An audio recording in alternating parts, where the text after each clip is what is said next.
Hey everybody, what's going on? Rob Sesternino back here to kick off another season of Survivor pre-game interviews for Survivor 47. And of course, this is now such an institution here of the new era to break it all down with Give It Up for Mike Bloom.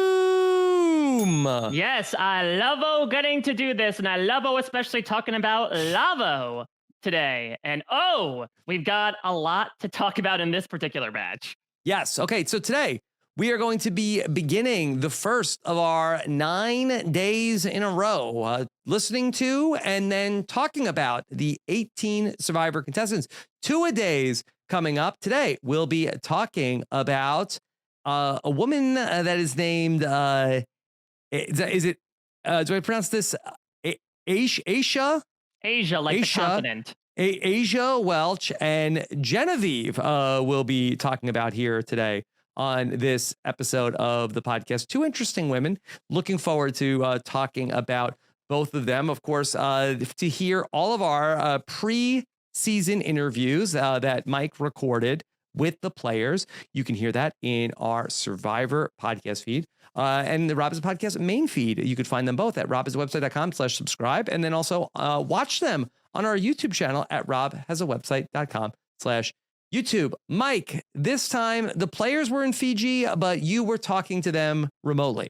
Yes. So, of course, over the course of the new era, I've had the pleasure of being able to, for the first 4 seasons, send in questions to be asked to them. And then you and I kind of reviewed them. Starting with 45, I've been able to talk to them face to face, though I put that in quotations because for 47, it's very much like 45, where I was not at the time able to make it out to Fiji. But I did have the pleasure of getting to talk with these people over this thing called the internet, Rob. I'm not sure if you've heard about it. So I got the chance to interview these contestants in the preseason. They have been waiting on pins and needles at the point that I've been speaking with them. I will say they have a pretty dang pristine background, which really does show that they're in Fiji. It's beautiful. Yes. Okay. So what we're going to do is that we're going to set up who you're going to hear from. I'm going to hear from Asia first, and then Genevieve, and then Mike and I are going to come back after you watch the interviews. We'll have the time codes in the YouTube description. If you, I guess you, if you're listening to this for the future reference, you can just skip ahead to where the interviews are to see the interviews from the contestants, and then we will jump back into talking about how any interesting reactions we had and how we think they might do, just part of our preseason coverage here on RHAP. Yeah, so a few things before we get into it, because again, as we'll discover with this cast, there are many different points that people can enter the highway that is Survivor, right? A bunch of different on-ramps and hopefully no off-ramps, as it were. So there might be some people that are coming in for the first time, maybe, I don't know, followers of one particular notable face this season, probably wondering what the heck this is. So just to reset things a little bit for I think a lot of the Asia fans are already subscribed, but okay. Yeah, I mean, exactly. But you never know. You never know her reach out there. But I got the chance to talk with these contestants while they were out in Fiji waiting for the game to begin. All these interviews were done before season 47 proper started. What's interesting is, for those that don't know, you are not allowed to talk or engage with any of the other players while you were there in Fiji until the game starts. They really want to make that first interaction happen when the cameras are rolling on day 1. So these people have just kind of been sitting with their own thoughts about themselves, about the other players. And unfortunately for them, they have to talk to my goofy ass about it. It's one of those first people that they do get to speak with. I have to, of course, give some blanket thank yous to CBS, as always, for giving me the opportunity to do this. It is one of my favorite things I get to do because it's a great way to get to know these people and their own expectations of how they'll do in the game. Then, of course, we'll see how they measure up. Just a couple of technical things off the top. These interviews were limited to around 15 minutes apiece. So we got to some questions in some interviews and not some questions in other ones, just to sort of fit that. Some sort of exceed it, some sort of fall a little bit behind it, but they all kind of range in the 15 minutes range. From a timing perspective, this took place a little bit out of time, Rob. So these interviews were done after the final 8th episode of Survivor 46 aired. So if you're listening to these interviews and you're like, why are they still talking about Survivor 46? Don't they know that this happened and this happened? Probably not. This happened in the beginning of May. They just witnessed Liz's Applebee's meltdown and said, yep, that's what I'm bottling to go into Survivor with. Okay. So that's where we are in terms of history. Anything else to set up, Mike? So obviously, with this being over the internet, we are, of course, servants of the gods of connectivity. So there might be some points, especially when you're watching the video version of this, where the video or audio might be a little bit choppy. A special shout out to the team behind the curtain here on RHAP for trying to smooth things out to the best of our ability to package things for your listening and viewing pleasure. But just know that at the end of the day, we're trying to put forward the best product we can, given the limitations that might have existed from telecasting this stuff, nearly 12 hours away from each other. But regardless, there's some really fun interviews. This is a really fun cast, and I'm excited to get into it. Okay. Very fun to get into all this. Mike, are we ready to talk a little bit about Aysha? Yeah, so it turns out we're starting with a big one here. We are talking about Aysha Welch. Of course, Aysha is 32 years old. She is from Houston, Texas. She is a senior consultant for an HRIT company. She'll explain that in our interview. But I think she's perhaps more well known, Rob, for being a face and name associated with this very podcast.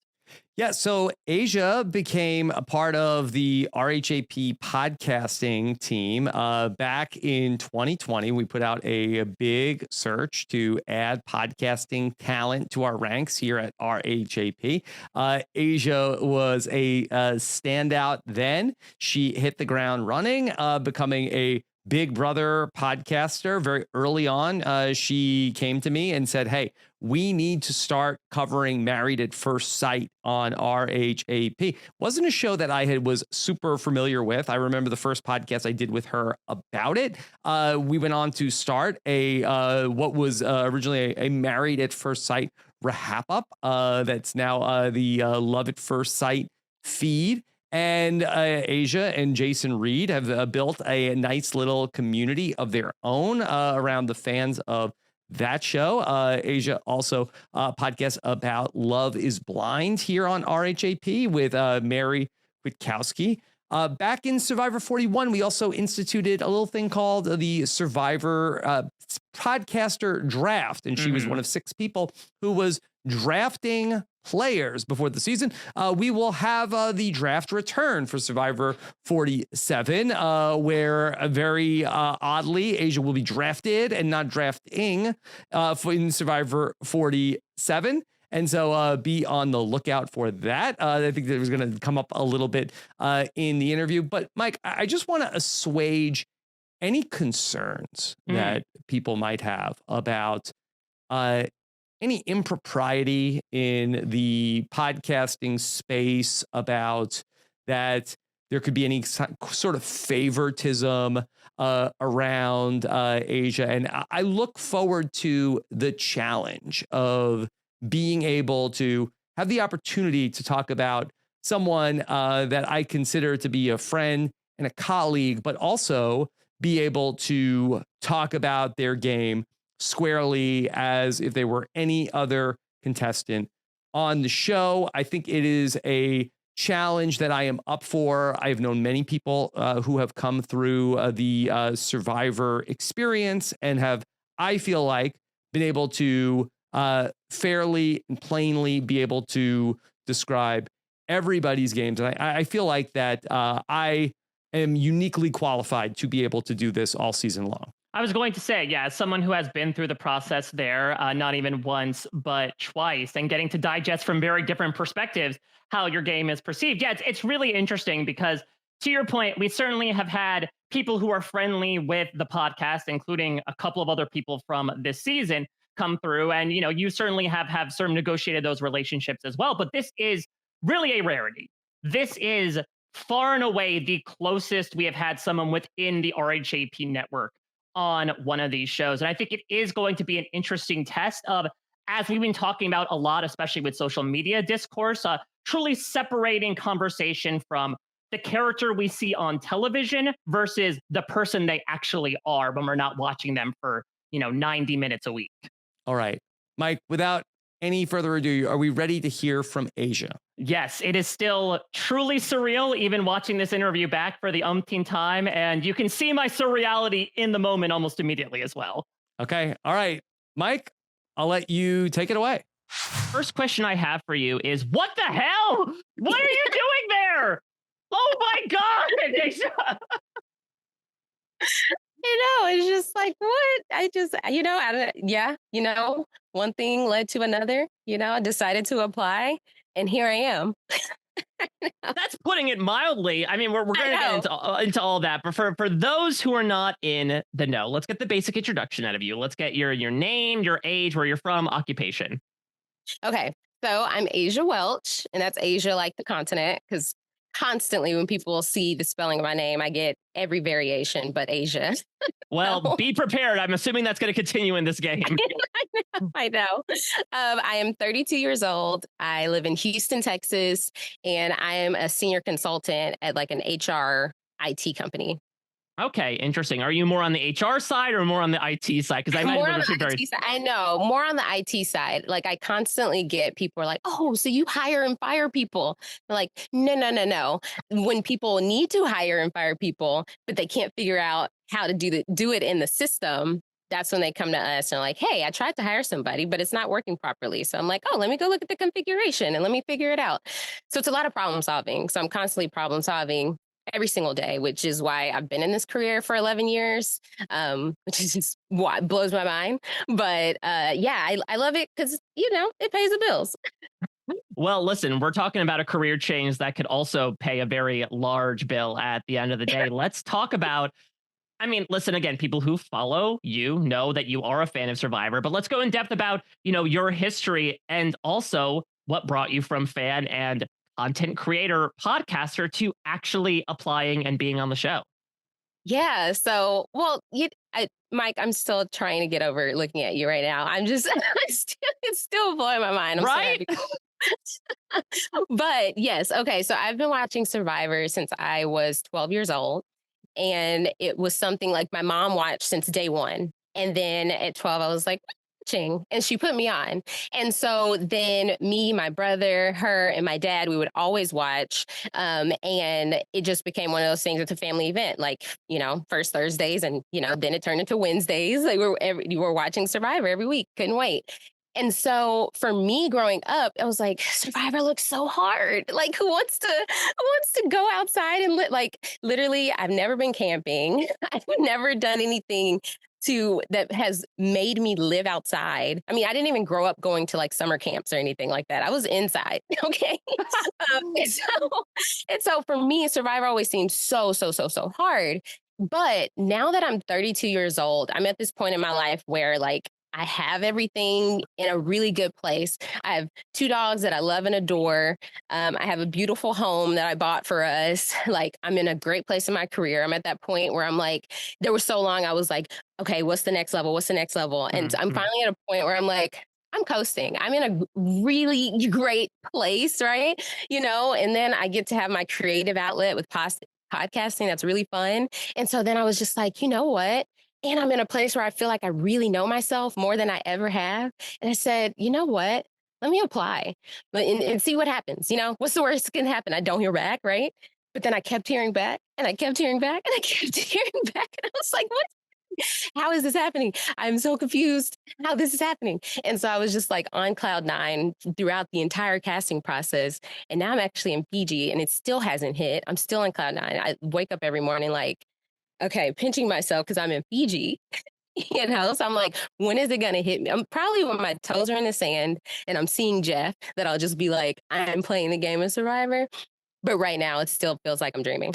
Yeah, I mean, you might be on Cloud Nine because that's also the name of the pizza restaurant that is on a floating barge out in the sea. So you might be visiting that later on, but hopefully, hopefully not too soon. So looking back on Survivor history, give me one winner and one non-winner who you identify with the most. Oh, that is such an easy question. Okay, so one winner is Natalie Anderson. I have been like, I loved her game. I love how like she was so just like confident in herself, so physically strong, just like she is who you would want to be as a woman, to go out there and kill. I mean, probably some men too would want to be her to just go out there and kill it, right? And she's just so unapologetically herself and confident. And so, like, I've been in the gym consistently for like 6 months, preparing for, like, if I need to be the strong woman on my tribe, I can do it, right? So I did a lot of weightlifting, a lot of strength conditioning leading into this. So I feel like I can relate to Natalie in that way. And then even like her, having that tight bond with Jeremy as like a brother. I'm looking for a brother out here. Like, me and my little brother, we are so close. He is 6 years younger than me, but he is one of my best friends. Like, people look at us and they're like, wait, who's older? I'm like, well, I don't know if that's a compliment or what. It's like, cause he's 6 years younger. But like, I'm looking for like somebody who can fill in the role as my brother, somebody that I can like really, rely on. And so when I think of that, I think of like Natalie. But then a non-winner I relate to was definitely Suri. Love Suri. Mm. And I Hmm. feel like my relationships in the game are going to be what drives me to the end. I love people. I love learning about people. I have friends of all different types. I'm just so like, I'm so interested in like how people became who they are. Why do they do what they do? Why do they behave the way they behave? Like, what has happened in their life to get them to where they are today? And so people fascinate me. Like, I'm the type of person, like, I took a flight some months ago where the girl next to me, I was like, we look the same age. I talked to her for the entire 3 hour flight. Like, I was just so curious about her life. And like, we ended up following each other on Instagram. And I was like, I literally have at least 6 or 7 contacts in my phone. It's like, so and so met on flight. Because I always like, if I'm on a flight and you don't have headphones in your ear, I'm in the clear. Like, we didn't have a conversation. Especially if I'm just so intrigued. So I'm just like, I'm here, seeing everybody, and I'm so interested in like their stories. Like, I'm like, Hmm. we all, obviously we can't talk right now, but I'm like, you're here for a reason. I know I'm here for a reason. You're all here for a reason. Like, what is it that, Survivor saw in you, said you should play this game? Like, that's what I want to know about everyone. And of course, some people we might not find out because it's like that's a secret they want to carry forward. But I Hmm. still want to get to know, like, well, where are you from? Like, there's this one guy that has on, like, he wore a San Antonio Spurs hat one day.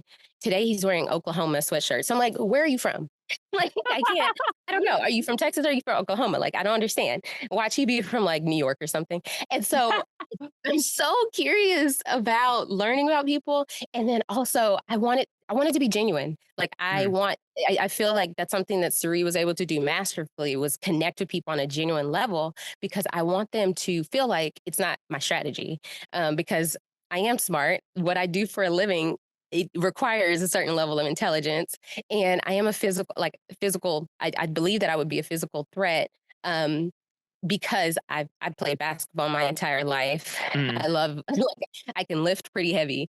And so I have endurance. And so I feel like that part of myself I want to be able to utilize, especially to help my tribe. But I don't want them to think that my social game is my strategy, because then I feel like it will help people genuinely like me, maybe even love me. Like, I want people to fall in love in the shortest amount of time ever. I mean, listen, you cover Married at First Sight. You're all about, love right there in the Right. moment. Like, fall in love with me in 10 days, and then you don't want to vote me out, right? There we go. That's the ideal plan. Now, look, we got to talk about, the 500-pound microphone in the room. You are someone who knows these shows deeply, broadcasts your thoughts about them deeply. And on the one hand, that should give you an advantage with knowledge about the show. But we know the path of Survivor is laid by plenty of super fans who come in thinking they know everything and very much Yeah. don't. So, like, how much are you guiding your own expectations of the skill set and knowledge you're bringing versus what might actually happen? That's why I'm relying so heavily on my personal relationships, because I could feel like I could know so much about this show. Like, I know every season in order. I know every winner in You'll pass order. that journey challenge then. Right, exactly. I was like, if last season they did seasons, maybe they're going to do winners this season. I'm banking on that, and then banking on me going on that journey. But I feel like you can know so much about this game and still fall flat on your face. We've seen it time and time again. So that's why even coming into this, it wasn't even something that I leaned into heavily. Like I didn't lean into like they know I'm a super fan, but that wasn't my why. My why is because of who I am as a person and the personal relationships that I can form, the strength that I can bring, the awareness of myself to be able to navigate myself with different kinds of people, because I've worked with so many different kinds of people of all, uh, political affiliations, of all religions, of all, everything. And so I feel like because I'm leaning into who I am as a person, that's going to help me. Whereas like my knowledge of the game is secondary and can hopefully come into play. Obviously, not to repeat mistakes like season 46 and not playing idols when you need to be playing idols. But being able to just have the awareness, like, wait, people are moving differently, right? Okay, Mm. maybe if I do have an idol, I should play it. Never feel too safe. And so I think maybe my knowledge of the history is like not to repeat, past mistakes, but I think my strength in the game will be who I am as a person and what I'm able to bring to like relationships. So you mentioned, a bit about finding a brother or a sibling in the game. You mentioned a very confusing geography. Who are some people right now in the silent sphere you're in that you are either vibing with or not vibing with in terms of first impressions? Oh, okay. I will say, so when I say I do want to find a brother, and that's because the men are so hard to read this season. I don't know what it Mm. is. I don't know what it is, but when we are all together, they're just like stone faced. Like, I'm like, give me a smile. Show me you're happy to be here. The women smiling, just grins all like I swear we're hurting our cheeks smiling at each other, right?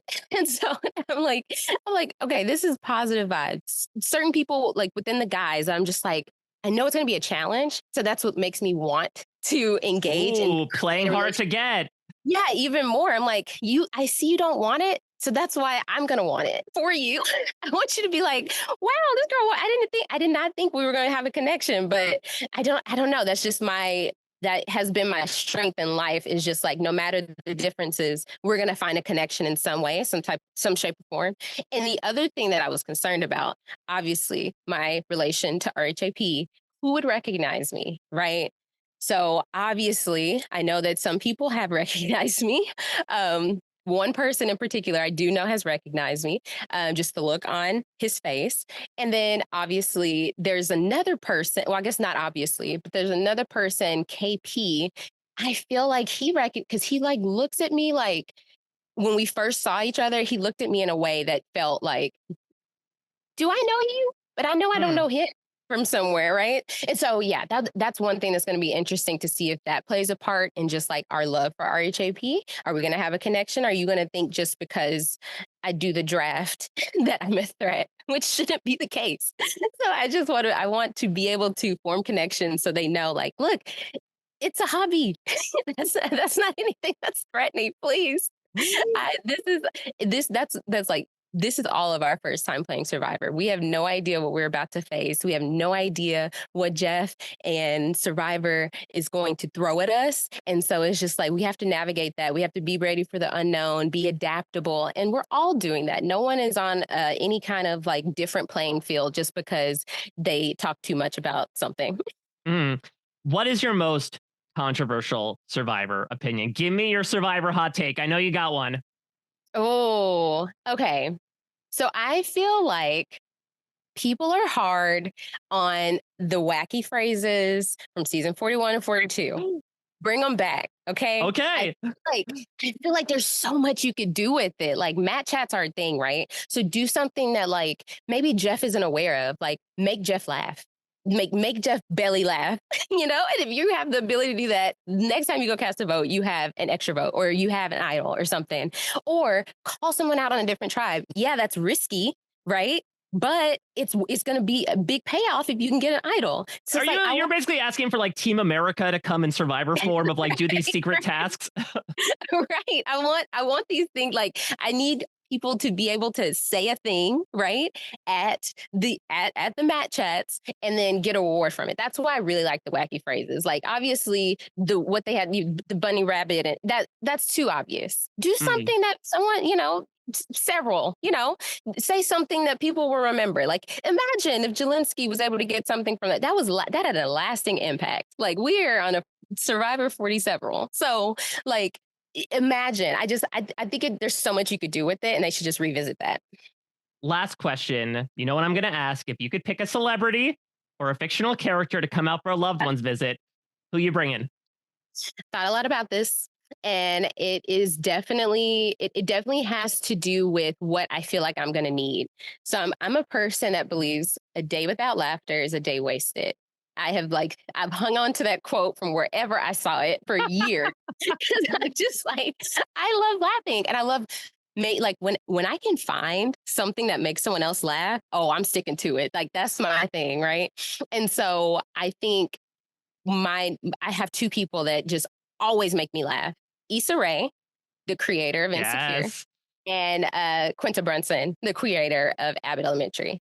I feel like they had just such a gift. And I feel like if they were to come out, they would just make me laugh, and it would just be all the healing I need for this hard 26-day game. So yeah, the easy one of them too. Not to mention, it gives them inspiration to create their own, Survivor-like comedy series. Look out, Mike White. There's another one coming down the barrel. Exactly. And I feel like that would be an amazing opportunity for them. So this is what I'm giving them that opportunity. Well, I want to give you an opportunity because, look, I may be speaking out of turn, but I feel like as a drafter who is on Survivor, I think you deserve the right to pick the person to draft you, because all these people are going to be fighting for you. I think you get to declare right here, right now, who is picking Aysha Welch as the winner of Survivor 47. I thought about this because I'm like, okay, scenario. Whoever goes first doesn't pick me. Should my feelings be hurt? Like, should I be offended? But then, I'm sure there are amazing people here. There are probably other people that they can see, some potential with, right? But if I had to pick someone, I'm not picking Shannon. I can't pick Shannon. I can't. Oh man. Oh, if I had to pick someone, I would say either it's a close call, either Liana or Chappelle. One of those two. Yeah. I like this. Let's leave it to them to fight it out. Yeah. This is you showing your skills already, right? You're like, I'm picking a select few, but like you decide amongst yourselves. I'm not picking favorites. Right. Like if Puya picks me, do you, Puya, right? But if I had to pick, the love runs deep. But yeah, I'm just so excited to be here. From the moment I got the official call, I couldn't wait to talk to you. So I was just so excited for this moment right here. I've been waiting patiently to see your face. So I'm just really excited, and I'm just going to go out there and give it my all. And to say I'm excited for you is an understatement. You know how much I adore you and what we've been able to build over the past few years, and getting to just see you right now. Not only is it surreal, but hearing you talk even more about what you plan on bringing and your life and how it's led up to this point, it just fills me with so much joy. And I am still in a little disbelief that we get to see you as a Survivor player, but it has just made me so eager with anticipation to see what is going to happen. And I am so excited when we get the chance to next talk about this, when it will be in December, when you are crowned the winner of Survivor 47. Yes, thank you so much, Mike. Mike Bloom. Oh, thank you, Aysha. I will let you get back to, your silent retreat as the anticipation builds up, but I will see you on the other side, my friend. I'm so excited for you. Much. All right, everybody, there you have it, Aysha Welch, and oh my God, she did so good. She's amazing. Yeah, Rob, completely Mike, I can't believe this is happening. Can I just this is incredible. Can I briefly describe the timeline, Rob? Yes. So, because I'm pumped up now. Oh, I mean, how can you not be? Here's the thing: is that some people have asked me, especially when Aysha's face showed up on the teaser for 47, like, what was your reaction like when you saw her sit down in front of you, in front of that picturesque background? And let me just, again, talk a little bit about how the sausage gets made. So for those of us that are doing preseason press, how did people know that the background was picturesque when they asked you this question? I don't know. I think they just had assumed. They assumed. Listen, when you film in Fiji for nearly a decade, Rob, you assume that things are pretty dang picturesque. Sir, how did you get such a picturesque background? What was your reaction? Yeah, it's part of my FAQs, honestly, top of the list. But another FAQ, again, is like, how did you react when you found out that Aysha was on the cast? So those of us that do preseason press, we are given a list of cast members ahead of time, just so we are at least somewhat prepared for who is going to come sit down and talk Survivor with us. And so my wife and Angela can tell you this. I was just sitting at home. We were playing with our son, and I got an email. I was like, oh, look, the cast members for Survivor 47. Let me look through. I was listed in alphabetical order by first name. I thought, like, oh, Andy Rueda. We'll certainly get to him. Oh, that's a familiar face. I'm glad to see that he is on the cast. Oh, Anna Kadar. She seems interesting. And when I tell you, Rob, I threw my phone on the bed and stood up as if it had transformed into some sort of large bug and like almost recoiled out of joy. It's an odd phrase, but it just sort of blew my mind because I personally had no idea that she had any inclination of ever wanting to come on to Survivor, let alone going through all the entire process to actually make her way out there into Fiji. Yeah, your reaction was really, like, it was palpable, like the amount of joy that you had talking to her, and you were very sweet at the end of the video, and it is super exciting. I think it really, and I've heard from so many people in the RHAP community about how excited they are for Aysha, and I think it just speaks to the type of person she is, and I think also the ability that I think she's going to be able to take with her into the game. She loves people. She made that very clear. I think that happens to be the one common denominator among all the great Survivor players. While there are many different Survivor play styles, we've seen so many different people succeed at this game over the years. The one thing that they all have in common is that they have a love for getting to know people, and Aysha spoke about that so wonderfully in her if she sees anybody raw dogging it on a plane, RIP to this guy. Maybe not that phrase. That's what it's called, Mike. You just sit there and are staring ahead on the plane, not listening to anything. And if Aysha sees you, she's going to strike up a conversation. Yeah. And so I would be intrigued to, maybe they should do like those big, remember they used to do on Big Brother evictions, like let's talk with the people from their personal lives back up. I would love to talk with the person that was on the other end of that conversation that Aysha had a few months back, just to see what is Aysha in her phone, Because I think to your point, that is something that we all have in common as podcasters. And look, I'm assuming that people would, think that we'd say this, but I do think Aysha, from a skill set perspective, is set up to do very well in the game.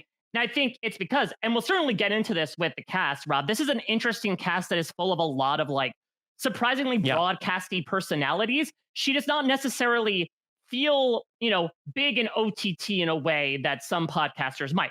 Hell, myself included. Aysha has always been someone to me that has come across as very down to earth, very chill, and very personable. And so I don't think she necessarily would be that person that, even though she does have experience, being that person to speak as an expert about a number of things in reality TV.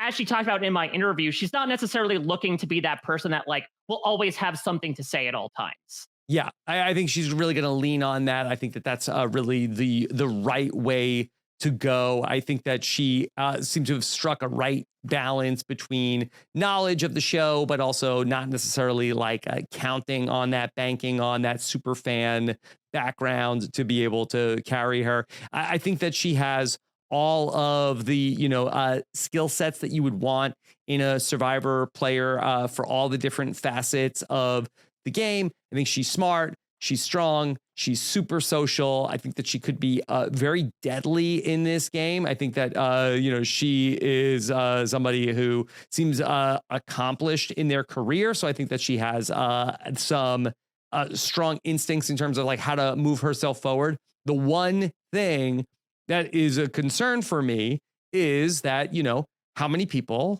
have, recognized her. She clocked a couple of people that seem to know her. How much of a threat is that to other players? that, she is, associated with a network that podcasts about Survivor. Yeah, I mean, it's an interesting point to bring up. I mean, we will certainly get into this with the rest of the cast and, of course, the various levels of fandom that are brought in. I will say that there are a couple of cast members that do recognize her, but without spoiling their interviews too much, it's a very positive spin at the moment. It's very much, this is a familiar face from a very great community that I associate myself with. Perfect. This is somebody that I want to work with. And I don't know, I personally feel like, especially when you get towards like the pointy end of the game, is knowledge about the show something that people really feel like should be wielded like a cudgel of why get to get rid of someone? Well, let me say, this is where it goes sideways. Okay. So let's say, so Aysha is on the podcast network. And even though she's not primarily a Survivor podcaster, she ends up, another person recognizes, Aysha, the person who listens to Survivor podcast. Okay, great. We're doing great so far. Now that information telephone game goes to another person, somebody who may not be a Survivor podcast listener is like, what? She does podcasts about Survivor. All right, that we can't be having that. So the person that doesn't even recognize her or has ever listened to her on the podcast, I think is where's the most danger is coming from. The person who just super fan, she knows too much.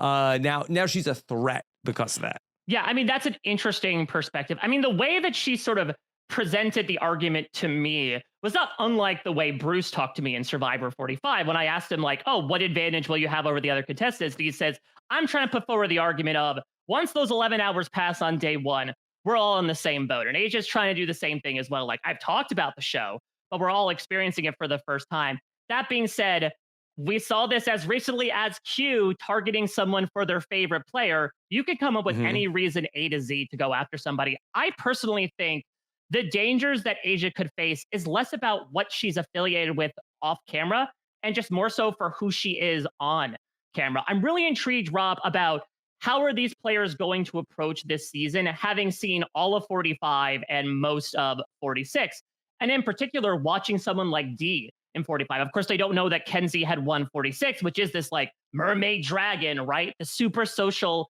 congenial player. But we saw someone like D as well, who was able to maintain incredible relationships.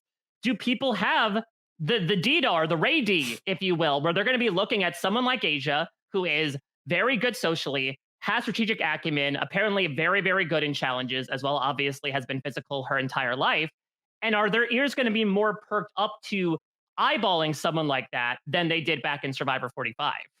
Yeah, I think we've talked about this all through the new era where players are so keenly aware of who the big threats are. And I feel like the players that have been able to succeed and win the games are the players that, for whatever reason, are able to either camouflage or somehow minimize different aspects of their threat level, where people are able to sort of like feel like, okay, I'm not as worried about them. D being the exception, except in that she had a very strong alliance, which was able to, I think, sort of like deflect some of the heat that she might have gotten. So Aysha is going to have her work cut out for her for sure. And I think that the players who play on Survivor now in this era are very astute and very quick to recognize who are the players who can win and how do I eliminate them. And, the good news and the bad news is that Aysha is a player who can definitely win.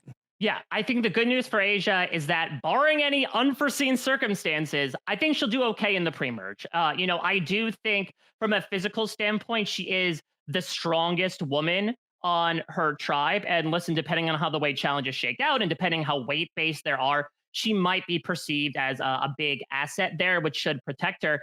It's just the thing we always talk about in the new era, Rob, which is when those perceptions get turned around at final 10, 9, 8, 7, 6, how do you overcome that hill from when you were once in a valley beforehand from being a target? So I think that Aysha certainly has the capabilities to do so, but I think she should also expect for that to come around. As much as she talks about trying to make people fall in love with her instantaneously, that love eventually turns into a love for $1 million overweighing it. Yeah. I'm just so proud of her that Yes. she is here, that she's getting a chance to go after this Survivor adventure. I meant what I said about trying to be fair about it, but it will be a challenge Yeah, to do so. and it's just like a palpable excitement and energy as well, Rob. Now, listen, not to talk too much about the draft, but you do have, I Mhm. believe, the choice, right, as to picking the order. Are Yeah, you going to follow Asia's rules here? I am not beholden to Asia's wishes. I will do as I see fit, as is my right as the winner of the Survivor 46 draft. Okay, there we go. Well, Asia at least gave her statement on it, so make of it what Duly you will. noted. Duly Yeah. noted. Okay, And I'm sure the drafters themselves will have opinions after Asia expressed the people that she did and did not want to draft her. okay. All right. We're going to take a quick break. And when we come back, let's hear about Genevieve. All right, let's talk about the second of our two contestants that we're going to hear from today. Mike, tell us a little bit about Genevieve. Genevieve Mushaluk. And if you think, wow, that's a real Canadian-esque last name, indeed, she is. She is our sort of requisite Canadian representative on season 47. Genevieve, also 32 years old, from West St. Paul, Manitoba. I believe first person from Manitoba to be on Survivor. So we're slowly crossing off the provinces as we make our way throughout the new era. And she is a corporate lawyer. As she also then follows up in her bio, quote, AKA super negotiator and deal maker. Okay, sounds good. Send her to Dondi. We'll see. It could be an immediate crossover. Banker might like the cut of her jib. Yeah, absolutely. So we shall see. Maybe we should just start slowly funneling all Survivor contestants over to Dondi. It should just be like the next stop after Fiji. Okay. Look, don't tempt me with a good time. All right. Let's hear from Genevieve, and then we'll come back and talk about it on the other side of hearing from Genevieve. What are you doing right now? Honestly, tired and overwhelmed and like just ready to go. But I feel like I'm not the only one. So that's comforting. That's comforting. Well, listen, we'll start you off nice and easy to hopefully ease in on the exhaustion. Give me your name, age, and what you do. Okay. Genevieve Mushaluk, 32 years old, and I am a lawyer. A lawyer. Okay. What specific field of law are you in? Great question. I am a corporate lawyer. So like deals, negotiations, contracts, like I'm in my most comfortable, happy place buried behind paperwork. I mean, I'm hearing deals and negotiations. I'm thinking Survivor. Were you thinking the same way? What has led you to these beaches? Yeah, that's why I wanted to become a lawyer, because I thought one day I'll get to be on season 47. And I mean, to be fair, you watch season 45 where there were 3 of them in the cast. So like it's not too bad of a line to go down. I know, but 3 in the top 6. So now like I have no choice. I have to make up a fake profession, right? And I don't know anything else that well. So, and I'm a terrible liar. So it's going to be great. It's a recipe for success, right? Oh my god. Do you have anything on top of mind at the moment, or is you just going to wing it when you get there? No, I've got a few things. The leading idea is something like trademark brand related, because that's a type of law I used to do, and so I can make it. There's something there. I got to noodle it around, but I've got nothing but time to prepare and like picture my fake life and timeline, and then I'll pick a title that's boring enough that like people's eyes glaze over when I talk about it, and it sort of kills the conversation.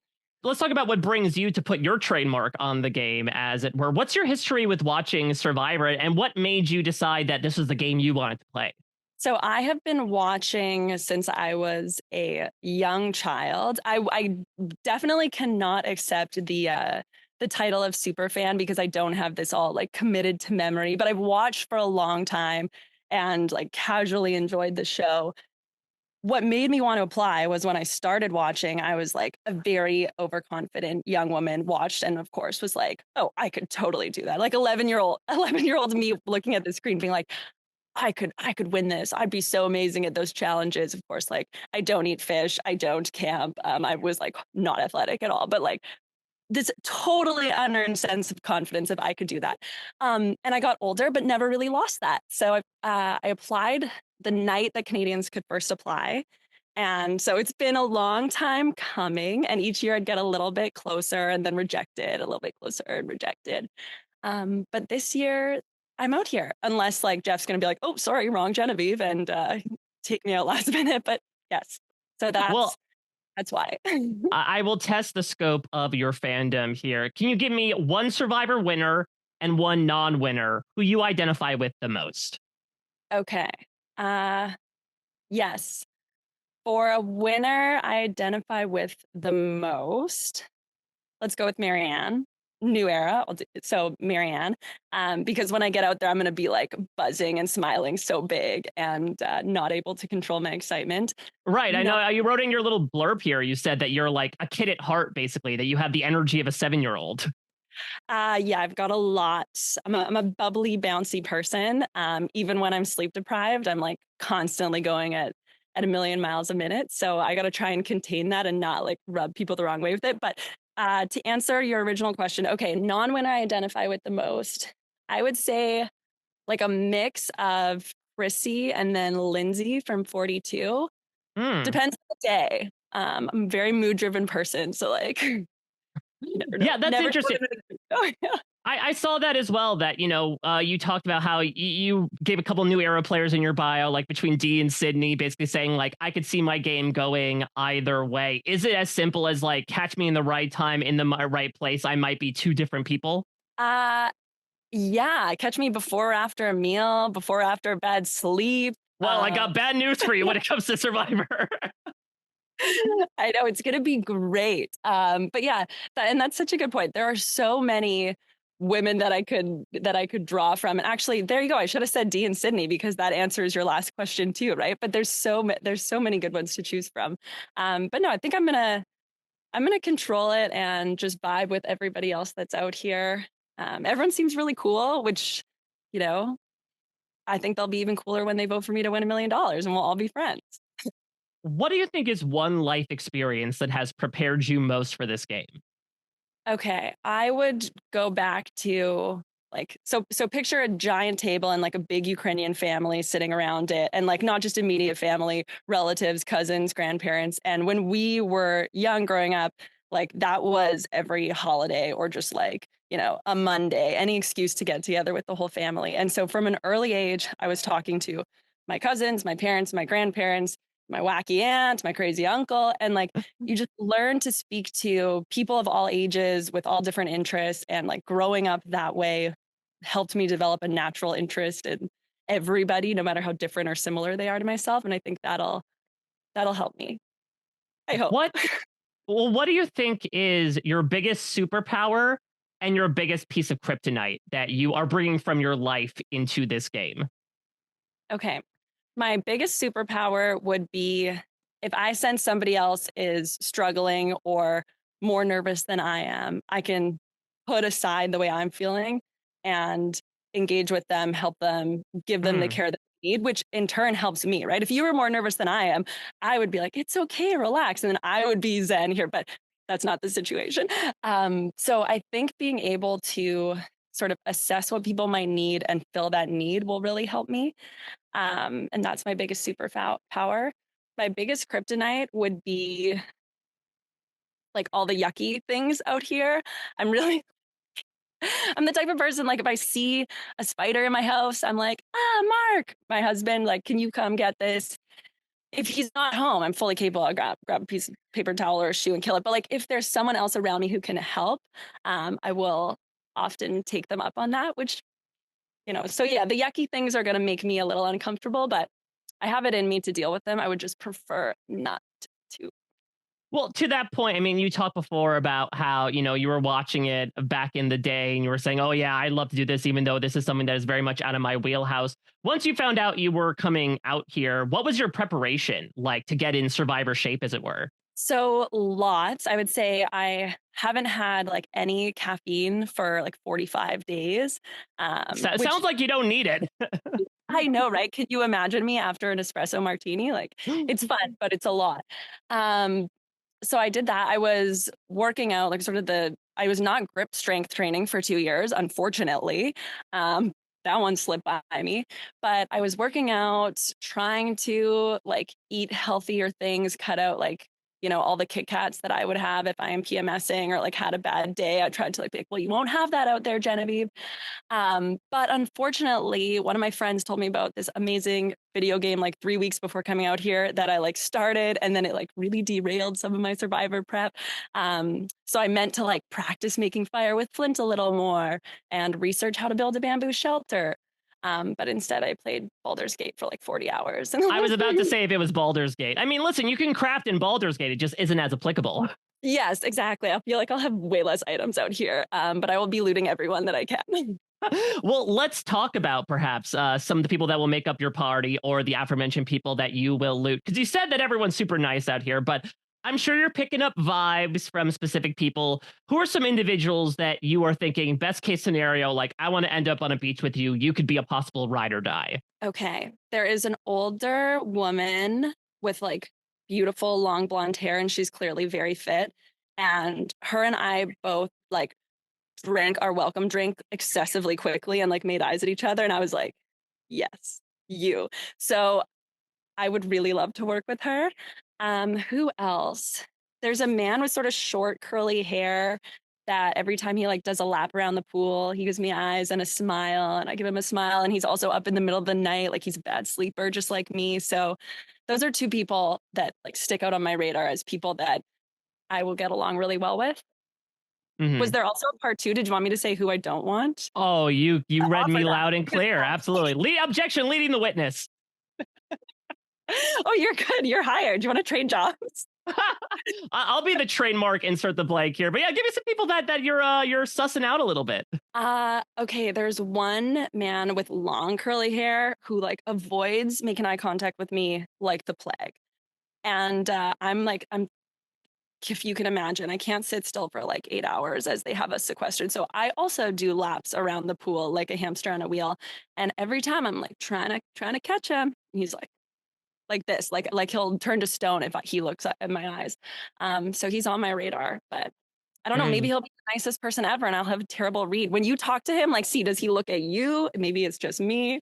Yeah, I don't know if I'm at the pool, so it might not be a one-for-one comparison. Well, let's talk about the pool of advantages you hope to come across in the game. How do you approach all the idols and journeys and things that come with the new era? Okay, I would love to find a Beware Advantage.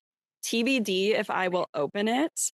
And go either way on that. I myself am a gambling woman, so I'm in my nature, I would love to open it. But if there's someone out there who stands out to me as like, I definitely don't want to work with this person, but I obviously will not show them that, I might lead them to the Beware Advantage with like, let them open it, be like, hey, I want to work with you so much. Not really, but I want to work with you so much. Found this Beware Advantage. I'm so risk adverse. Do you want to open it? We can work together. And then when they open it, I'll see what they have to do and then like make it impossible for them to do it so they don't have their vote and then get rid of them that way. Oh, interesting. Sabotage the Beware Advantage task. Yeah, right? Interesting. Talk to me about your most controversial Survivor opinion. What is your hottest take about the show or a person or a player? I don't know if this is a hot take. I hate fire making in the final four. Like it's probably a regurgitated take. I'm sure everybody hates fire making in the final four. I feel like it just forces the players to get out better players early, and then it like disadvantages great players like a Jesse because it all comes down to making a fire when like that doesn't really measure the best gameplay, which is what I would look for as a juror, the best gameplay as I interpret it. So yeah, I hate final four fire making. Also, I would suck at it. So like, I was gonna say, are you just saying that because you played Baldur's Gate 3 instead of practicing fire making? I'm manifesting. Maybe like Jeff hears this and he like decides, oh, this year 47, we're not going to do final four making fire four. Fire. Oh my god, final four fire making. You can't even say even just the utterance of it. Like I'm allergic to saying it. Yeah, exactly. It feels like the past 2 seasons in particular have really like almost served as a jumpstart from the new era, even that came before it. What is your biggest takeaway from Survivor 45 and 46 that you plan to incorporate into your game? Great question. Okay. I will be looking for those hidden duos or groups. I think that was like a big part of what made Dee, Julie, Austin, Drew, successful. Charlie and Maria, people seem to not have sniffed out, or at least as far as the last episode that I saw. So I'll be keeping my eyes open for people that seem to move in lockstep without being too socially involved, because that would be a clue to me that there is something that maybe I'm not picking up or that they're doing a great job of hiding. The other takeaway would be the inverse, is like, I need to find myself Maria to my Charlie, right? Oh yeah, it's true to the lawyer aspect, especially. Yes, right. I'm not as like charming and quick-witted as him, or as funny, but we're both brunettes. So Don't sell yourself short. You have more in common than just your hair color. Last thing I want to ask you, if you could bring a celebrity or a fictional character out as a loved one for a loved one's visit, who are you picking and why? Dumbledore, because I feel like he would know exactly what to say in my like seemingly impossible task of winning Survivor, aka my version of like finding a Horcrux. Yeah, I feel like he'd like say something that would like inspire me and like unlock that and be like, oh, great point, it's Dumbledore. Yes, okay. Yeah. Now And I must. and the loved one visit takes place late enough. It's like that thing that existed at the end of every Harry Potter book where like Dumbledore would say, okay, here's what actually happened the entire time, and just lays it out for everybody. Exactly. Or maybe that'll be my experience watching this show and I'll be like, oh, that's what was really happening. God, I missed all that. Yeah. Well, thank you for bringing the magic to this interview. It was an absolute delight to get to do it. You know, I love the energy that you give out, and I imagine that's only going to translate so well to the beach too. So I'm really excited to seeing what you're going to bring, and I hope you have the absolute adventure of a lifetime. It was so great getting to chat with you. Thank you. Thank you so much. You as well. Of course, so great meeting you. All the best. Good luck in the days leading up, and I'll see you on the other side. Sounds good. All right, there you have it. Genevieve, we wish much luck to Genevieve. There we go. We say mush as she begins her voyage into the game, as it were. Did Jeff say that at the start of like the obstacle course? Like, mush, mush.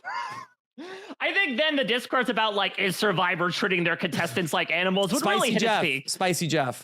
I'm thinking more like ice cold Jeff than ever going to like dog Icy sledding. Jeff. Ooh, that could be even better. All right, but let's talk a little bit about Genevieve. And so I think that Genevieve is an interesting player to me. Like I feel like that she's somebody who just seems like solid, but doesn't necessarily pop off the screen to me. But I think that might be where you want to be. Genevieve, I mean, she described it perfectly with the way she was talking about the two different personas she kind of occupies, like before and after a meal, before and after getting a good night's sleep. The fact that she wrote in her bio, like, two players she compares herself to are Dee and Sydney. We'll see where the game goes. And that Genevieve was very much perhaps a la, a fictional lawyer themselves, two-faced in a manner of speaking, that there are two wolves that exist inside of her. One that could do really, really well at the game, but one that might not, depending on the fact that she is, not to say that emotionality is necessarily a detractor from the game. We have certainly explored that with someone like Carolyn, but certainly she has pointed out some things that might not make her, a huge candidate off the top for winning. But the thing about the new era, Rob, is, again, if those people are able to make it through the first half of the game when they might most be in trouble, the second half of the game opens up for them. Yeah, I thought that was interesting that she has the ability. She has like this empathetic side of her that she can really detect like any sort of lack that a person has and sort of be a provider there. But also then is willing to completely sandbag somebody she doesn't like if they get the beware advantage. Yeah, did you like that idea, Rob, of, okay, I'm going to lead someone I don't like to find a beware advantage, and then whatever the task is, I'm going to sabotage it so they never get their vote back. Yeah, it seems like a little too. I would not recommend that. I think this is a bad plan. Do not do that. So, like, I'm trying to think back to Survivor 46. Would it be like you help lead Gem to the beware advantage, and then you Russell Hand style hide the machete so she can never use it to measure anything? Something like that. Yeah. I think that probably like Survivor 45, where they had like sort of like a little bit more like complicated, where Austin had to like read the hieroglyphics and maybe she would like deface the hieroglyphics. Or like if it's Sabaya and you don't have any fire, like you put out the fire at tribal council. You take a big bucket of water and dump it on so you can't burn the candle at all. Yeah. So, all right. But I like the creativity. Oh, I like that she's 100%. thinking about these things. I just wouldn't do them. Yeah, but I think that speaks to, again, the audaciousness that she takes it on. I think Genevieve has a really great energy. You know, she speaks about, regardless of the deprivation she's in, that bubbliness. And I do think that tribe morale might help as well. Like, it does seem like initially she'd be someone to go along, to get along, right? Like, she seems like a very fun person to be around. I think the fear that I have for Genevieve is she in too over her head? You know, she admits that when she was first watching the show, like, she hadn't really been camping before. She's not great at lying. She doesn't eat fish. You know, all these things on paper maybe add up to not doing so well in Survivor. But considering that this is something that she has been preparing for a long time, applying since Canadians could first be on the show, I'm assuming she's put in some work, with the exception of learning how to make fire. I do think she's going to be solid. I'm just like, in terms of like looking at, you know, who's the winner of the season. I think that Genevieve is probably not my winner pick for the season, but is also, you know, somebody who I think is going to not get herself voted out of the game. I think that she's somebody who seems like very steady. The issue is that as we're doing this, we're going through, I've only seen the interviews for these two people. So I don't know necessarily if this is like a cast of total wackos and Genevieve is kind of normal, or if the cast is a little bit more muted and, you know, Genevieve is a standout. Mm-hmm. So from that perspective, Rob, just a couple things about her. What do you make about her watching 45 and 46 and wanting to come in looking for hidden groups, hidden duos, right? Your Reba 4 or your Charlie or Maria. Do you feel that's a little bit forest for the trees, or do you think that's a good approach people should take? Well, it's something that we certainly see backfire a lot on Big Brother of, you know, that's the group that these two, like they're very close. I think that, you know, you should be looking to, I think, to try to like make your own pairs and trios and groups more so than you want to be on the hunt for who, you know, you instead of like feeling like, okay, here's two people, let me see if I can get in over there with them, as opposed to sort of like clocking that they're two people. I know there's been a lot of discourse as of late as to whether or not you should lie about your job on these types of shows. Do you want to come in with an additional lie you have to weave into all the other lies? Do you think Genevieve is, of course, coming in and saying that she trying to create like apparently the most boring job ever by saying she works in trademarks? Do you think that this is sort of a special case that because we had so much lawyers proliferating the end game of 45, which is the most recent full season they watched, was this a wise decision on her part? I think that it's a okay decision. I guess we'll see. We'll see how it goes in practice. I just think the thing, like a common theme was like, oh, like I was gonna come up with a fake job, but I'm still not there yet. I'm still working on it. Like I was gonna practice making the fire, but Baldur's Gate came out. Like it's just like Genevieve, like you know. When you go to court, you got to have all your stuff ready to go. Survivor's no different. I really hope she makes the final four just so we get like an actual Baldur's Gate name drop on the show of like, damn it, my worst nightmare has come true. What would Dumbledore say right now? Yeah, I mean, Dumbledore would have a lot to say in the moment, but that was so funny to me. I like Genevieve. I think Genevieve is a very fun personality. She's both simultaneously dry and bubbly at the same time, like a nice champagne, Rob. Like ginger ale. Yes, exactly. Like a Canada Dry, if you will. Right. So that could be a good nickname for her. But that being said, yeah, I do like Genevieve. I hope it's not sounding like I'm being too hard. I'm just trying to give like my, you know, honest assessment of what I'm seeing from the players. And look, this is the fun part for us as well. Like if we're wrong, we'll revel in it. Best case scenario. Yeah, we'll revel in it as much as the players do. Dunk on me all you want. Okay. Exactly. I do want to also foreshadow something as well, because of course, as I get to do every season, I ask these people, okay, as you're hanging around Ponderosa, who are you picking up good vibes and not so good vibes from? And Genevieve actually highlighted a couple people on both ends that will be recurring motifs of this question throughout the season, Rob. this is a cast that is very high on Sue Smay. Sue is a continual talking point in the positive Older direction. woman with white hair. That is Sue. And then on the other side of things, the man with curly long hair, Gabe. Gabe is talked about a lot. Gabe is regarded as someone who is not really giving anybody anything. As Genevieve talks about, he's Got nothing for you. Yeah, he seems to be regarded as somebody who is like almost actively, whether intentionally or not, kind of like stonewalling people with just very blank-faced reactions. And so pick up on that because, again, these will be people that will get mentioned a few times, and we'll see if that plays into it. I mean, Caleb, I think, from 45, right, is sort of the consummate example of someone where maybe these preseason expectations do end up kind of rolling into the game.